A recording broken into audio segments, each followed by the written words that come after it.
Sabe quando a gente fala sobre migração? Palavras como boas-vindas e hospitalidade vêm logo à mente, né? Mas o que elas significam de verdade na prática? Nesta análise, a gente vai mergulhar fundo no material de origem para ir além da superfície e entender as camadas, muitas vezes complexas e até contraditórias, por trás do jeito que a gente acolhe novas pessoas em nossas comunidades. 281 milhões. É um número gigantesco, né? Essa é a estimativa de migrantes internacionais hoje em dia.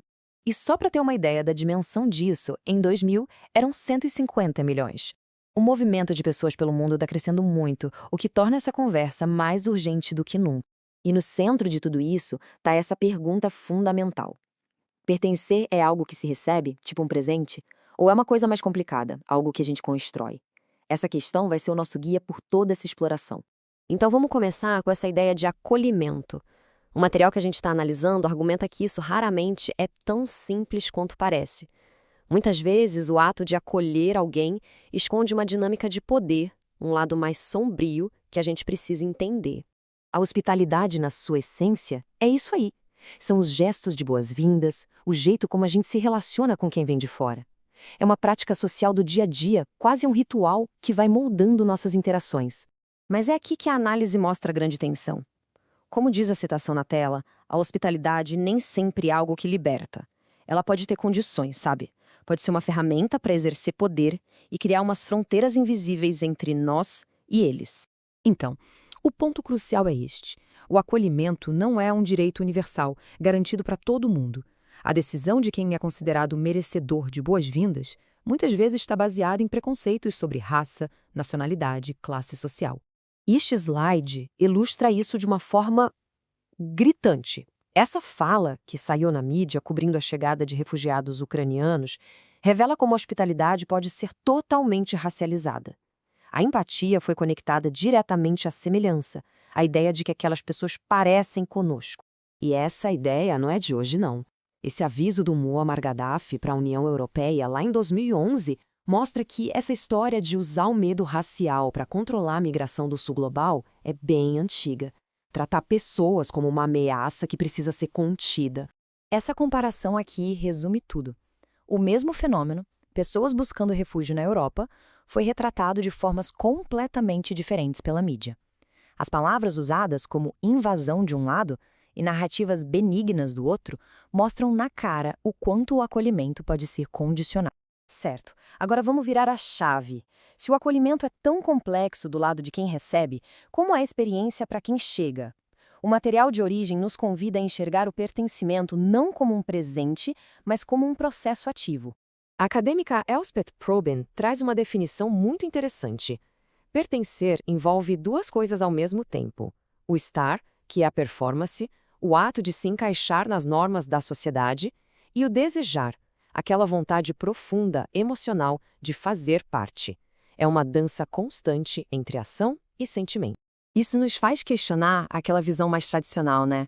Será que as pessoas que migram são só receptoras passivas, esperando que alguém lhes dê o direito de pertencer? Ou será que elas têm um papel ativo nisso tudo? A resposta, segundo a análise, é um sonoro não. Pertencer não é algo que se recebe de mão beijada. É algo que é ativamente construído, negociado e criado pelas próprias pessoas migrantes todos os dias. E como isso acontece na vida real? A análise mostra exemplos incríveis. Mulheres migrantes que abrem seus próprios negócios, por exemplo. Elas não estão só empreendendo. Elas estão criando uma infraestrutura social, espaços seguros e, na prática, elas mesmas se tornam as novas anfitriãs.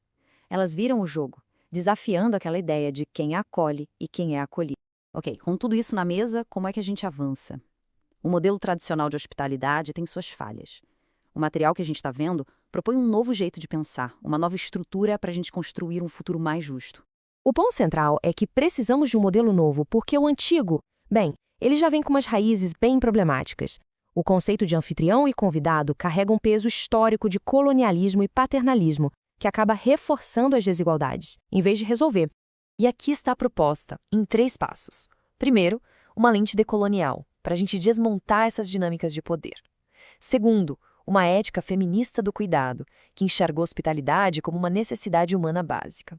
E terceiro, que talvez seja o mais radical de todos, uma ética do amor como ação política. Vamos nos aprofundar um pouquinho mais nessa última parte. A ideia do amor como uma força política é o elemento mais transformador que é proposto aqui. E não se trata de um sentimento vago, não. É uma prática bem concreta. A pensadora feminista Bell Hooks redefine um amor de um jeito muito poderoso.